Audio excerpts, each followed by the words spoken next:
Hello, hello. You guys won't even believe what just happened to me. I basically recorded a whole thing about, attack and defense, and guess what? My mic wasn't even on. This is ridiculous. Well, hello everyone. Welcome to my channel. I am your host, Gaming Odyssey, and today I'll be bringing you two concepts I recently started understanding in this game. I've been playing this game for some time now, and I didn't really take that into account. But I just want to make sure that I provide some kind of material for the new player so that they have an understanding of what the game is. It's kind of frustrating to really build characters and really understand what's happening, especially when you don't understand the underlying concepts. So the idea for this video basically is to help newcomers to really understand the defenses and attacks in this game and how it works. I'm going to talk about attacks, and I want you guys to understand one thing. If you look at this character now, you can see there's an attack here. But what I want you guys to understand that this attack number, the total value at the top, which says 16, right? It's not the attack you're going to use to.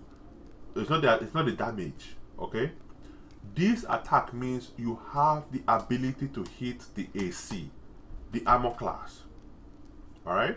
So this attack here will be added to a dice you roll, a 20-sided dice you roll to see whether you hit the character. So what I have here is a 16. Alright? So in order to hit a 29 armor class character in the game, I have to carry this 16, right? This 16 here, right? Carry it, roll a 20-sided dice, right? Whatever number comes out of it, I will now add that number to this 16 to determine if I'm able to hit that character. This thing is so important in hard and unfair difficulty. So you must know this and you must be on top of it at all times. If not, you risk losing your character in this game, because the bad guys hit hard and they have no mercy. So you need to make sure that your characters can hit equally hard and hit fast so that you can kill the bad guy before they kill you. Alright? So this 16 now that I have, as you can see, will be added to a rolled die that adds itself to determine when I'm going to hit the character. This does not take into consideration my damage yet. Okay? So when I roll the die, then it will determine whether I can hit that character. Now, the only time that this damage, that dice that I roll to determine if I hit this character will be taken into consideration is if I roll a 20. If I roll a 20, that means I have just critically hit the individual. So if I critically hit the individual, whatever I get will be multiplied by 3. The damage I get, the damage from here, will be multiplied by 3 upon critical hit. Let me repeat this again. You're going to take the attack value, add that number to a 20-sided die that you tossed on the floor to determine if you can hit an AC of 29. Okay? Whatever number you rolled, let's just say you rolled a 14. So a 14 plus 16, a 14 plus this 16 is equal to what? A 30, right? You have a 30 now. That means you can hit that AC of 29, right? But that does not deal with your damage. That is just to make sure that you can hit. Now we'll go over to the damage section and then we'll look at the damage. Now we're going to start rolling dice for all of this now. From anywhere between 8 to 18. Okay? And if I can get the person, so this damage now will not be calculated. We're going to calculate how much damage you're going to get. And so it will be from 8 to 18 damage I'm going to do. Okay? Now if I rolled a critical and I rolled, let's say I rolled for the damage section here, I rolled everything comes out to maybe 12, right? It will be 12 times 3, which will be 36 damage I'm going to do to the other person. Okay? Remember, attack does not equal the damage. It only is there to determine if you're able to hit another character. Please understand that. This also goes for your mages. It will determine whether you can hit that character. It's not damage, it's the determination to hit another character. The damage is only from here, and the damage will come specifically from the weapon. So, in the beginning of the game, if you notice anything, you notice that they're giving you some really weak ass weapons, right? Some of them were real weak ass, maybe anywhere from 4 to 10, 4 to 7, yeah. But the one thing sometimes they will give you is maybe they'll give you a +3 or a +2 to something, right? That +2 now adds to the weapon, to the ability to hit, okay? So in this case, we have Fiery Area, which is coming from the weapon, right? Because it's the weapon that I'm holding currently. This weapon I'm holding is saying a +1. That means this +1 will be added under here for a +1 for me to be able to hit that character. You understand what I'm saying? The damage, according to this, is 8 to 12. But that's not what I'm looking at. I'm looking at my own ability to hit this character, which is very, very important in hard difficulty. In other difficulties, don't even bother with this. Just pick up whatever weapon you want to enjoy and then move on. But in hard difficulty, you have to know what the weapon is doing in order for you to increase your chances of hitting. Because some of these guys come out with like 30 AC right off the gate, early in the game, and you're like, oh goodness gracious, how am I gonna hit these people? Because you didn't plan ahead. That is why. Okay? Now, look at this other this thing that I have. This is called the Vein Finder, right? If you look at the Vein Finder, it's a 12 to 17 damage, right? I can live with that. That's fine. I can live with that. But notice the enhancement there. It says a +3 enhancement. A +3 enhancement. If you look at my ability to attack here, you can see it again. It says +3 enhancement. Right? So this now increases my chance to hit another character. It's very important, guys. Always check your weapons. Make sure you're using weapons that actually have a plus something in order to increase your ability to hit. Don't worry about the damage on harder difficulty. Worry about your ability to hit, because every miss you miss puts you closer to death. Okay? But hitting the enemy and bringing them down is so important. So I've covered this part. Now I want you to also look at another character again. That's this character, Jtal. She's actually a sorcerer, right? And she's a sorcerer Eldritch archer also. Alright? She's a sage sorcerer with an Eldritch background and an Inquisitor also. Right? If you look at her attack is 15. I mean, her attack is 13. That's fine. Right? That's fine. But there's certain things I can hold on my hand. Let's just say, for instance, this one. It says a +2, right? +2 frost. You see that? It puts it to 14 now. So at 14 now, I know I can hit certain characters with certain abilities, certain magical abilities, right? That's great. That is great. You know? So in this kind of situation, let's look at something here. Let's look at this also. This will also put me at what? +2 enhancement. This puts me at another 14 again. 14 ability to hit. Right? We can pick up other weapons that we know we can carry, but we're not going to use it. Why are we not going to use it? Let's drop this one away. Let's drop this. And let's pick up another weapon that gives us a plus something. Let's pick up another weapon that gives us a +3, okay? I know she's a mage. You know she's a mage. But it gives us a +3 to hit a character. It gives us a +5. It puts us at 15. That means certain spells that we're shooting out when we have this weapon equipped is gonna more likely hit than when we have this weapon equipped or this weapon equipped. Okay? Because it's adding to the value of my attack. So that means whatever I roll will now be added to this 15 to determine if my magic attack hits that person. Okay? Now, there are two kinds of attacks.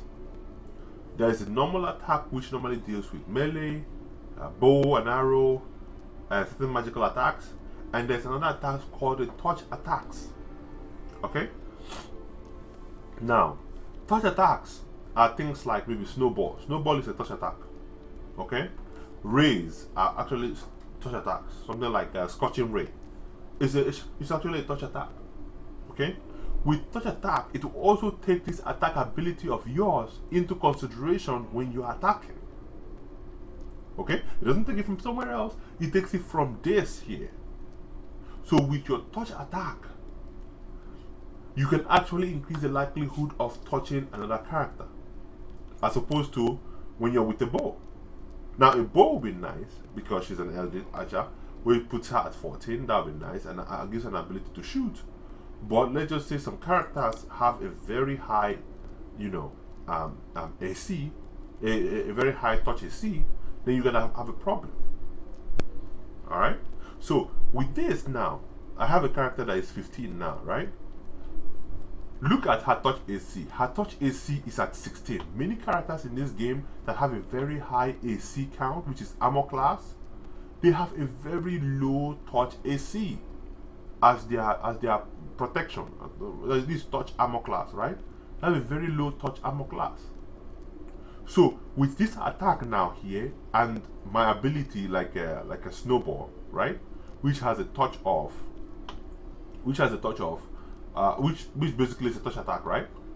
With 15 and a character and a bad guy that has a touch armor of 16, this 15 brings me closer to be able to touch that character.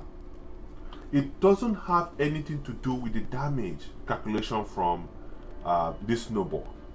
It doesn't have anything to do with that.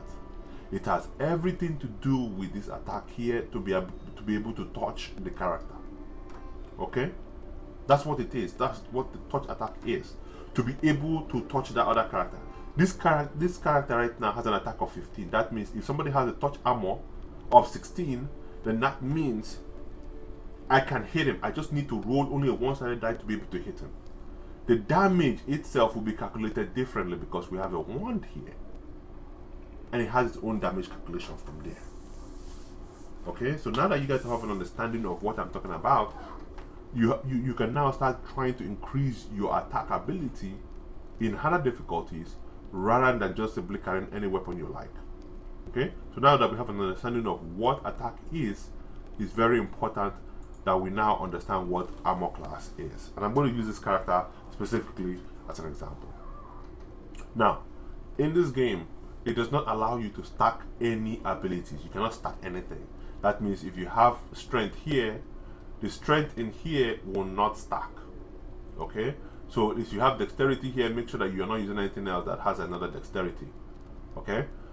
And even if you want to have something else that has another dexterity, make sure that that dexterity is lower than the main dexterity that you're going to use. Let's just say, for instance, this has dexterity now.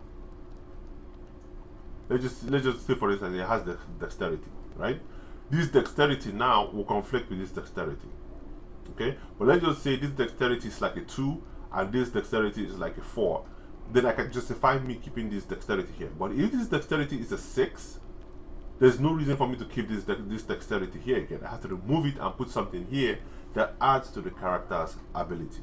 Because this 6 in here, the dexterity in here, will overcome the dexterity in here. Because this is a 6 and this is a 4, so this 6 will overcome it when we go to my AC. Okay? So many times try not to use more than one equipment that works, that does a certain thing for your character. And if you're going to use any equipment, make sure that it's the best equipment to use for that area. Okay? So moving on. AC. If you look at my AC here, you will see that there's a couple of things that are affecting the AC. Ring of protection and braces of armor. Braces of armor and then the ring of protection, right? It's pretty much easy and explanatory right here. You already know that. If you want more things to affect the AC, bring them in here and add them. Just make sure that they are not the same thing. They don't have the same statement as ring of protection. If you go and carry a ring of protection of 1, if you carry a ring of protection of 1, let's just put this one here. Okay, notice it does not stack. Only the ring of protection of 2 will stack here. Okay, that's this one. The ring of protection does not stack here. If you look at my AC again, it does not show again. It only shows only 1 ring of protection here. Okay, which means you've just wasted this space. Never do this, guys. Never do this. Always watch what you're doing. Alright? Always watch what you're doing in order to make sure that you provide the best ability for your characters. 2. Now, let's just say I'm trying to hit a character. I can afford to be here when my character is not in danger. I can put this here, make sure my attack is at 15. I know I'm going to be using my fireball, which is a touch attack, which makes it easy for me to hit them. Most characters in this game have a very low touch attack. Very, very low touch attack. Many of them have it. Anywhere from 14 to 17. I've seen some that might be at 22, but not much. Many bosses, their touch attack is around like 17. But the armor class is almost like 39, 40. Sometimes 43 I've seen. So all I did was use characters that use touch attack like Jubilos, and whittle them down to the end. Jubilos is very good at that job of dealing with people with touch attacks that are low. Okay? Or sometimes you have a mage use Snowball or Scorching Ray and you just bring them down with your touch attacks. Alright? So it's still the same thing. It's great that you can have those kind of things, right? Okay. So touch attacks.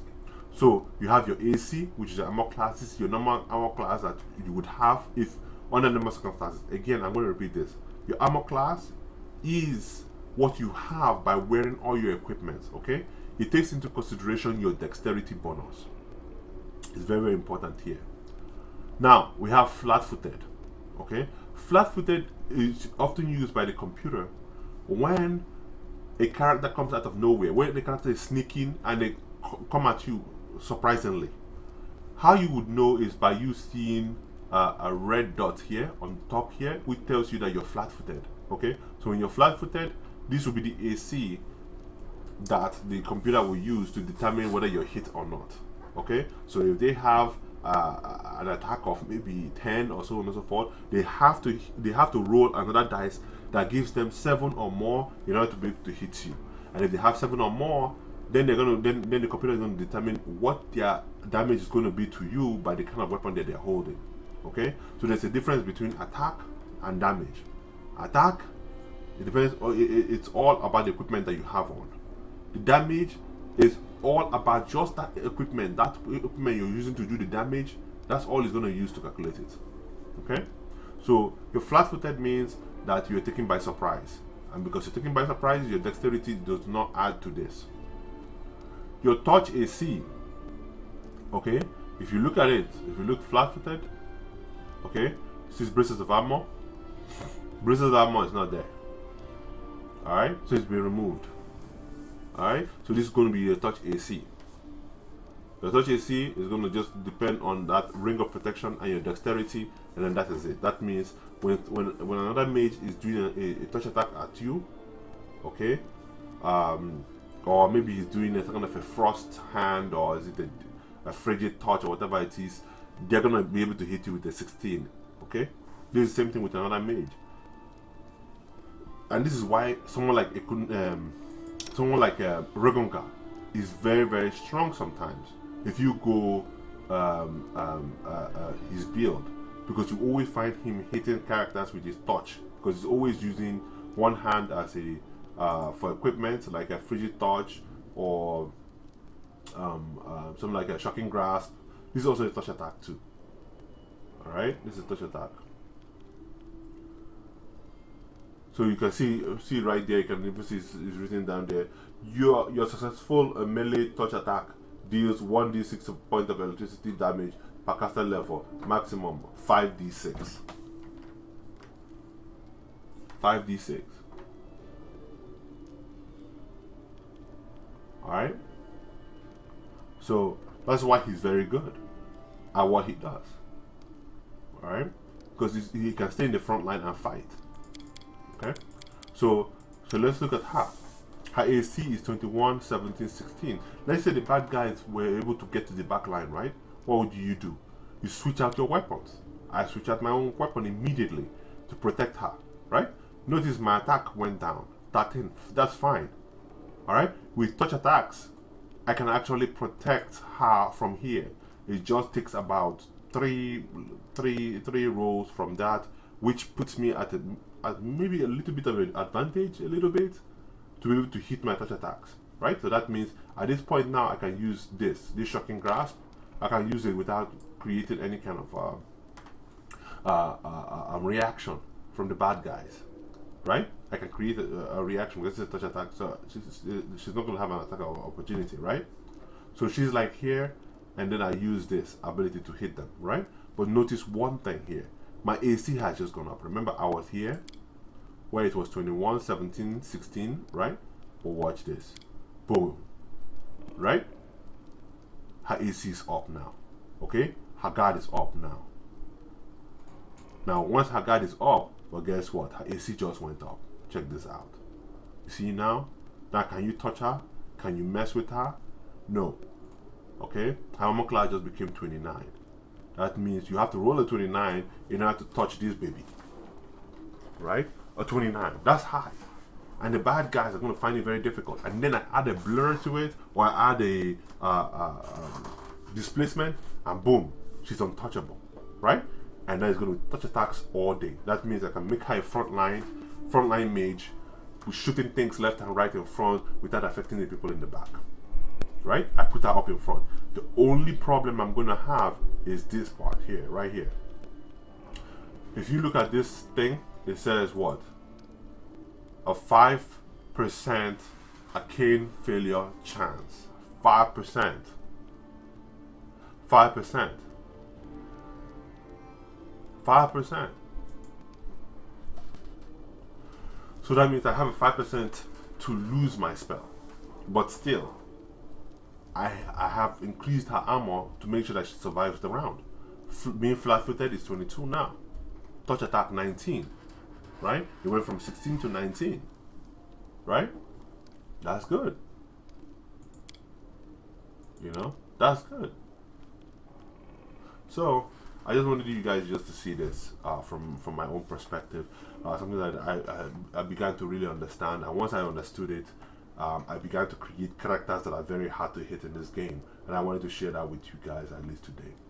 You know, so hopefully you guys can mix and match, show me your own way of doing things, and I really want to see, you know, how others create their own too.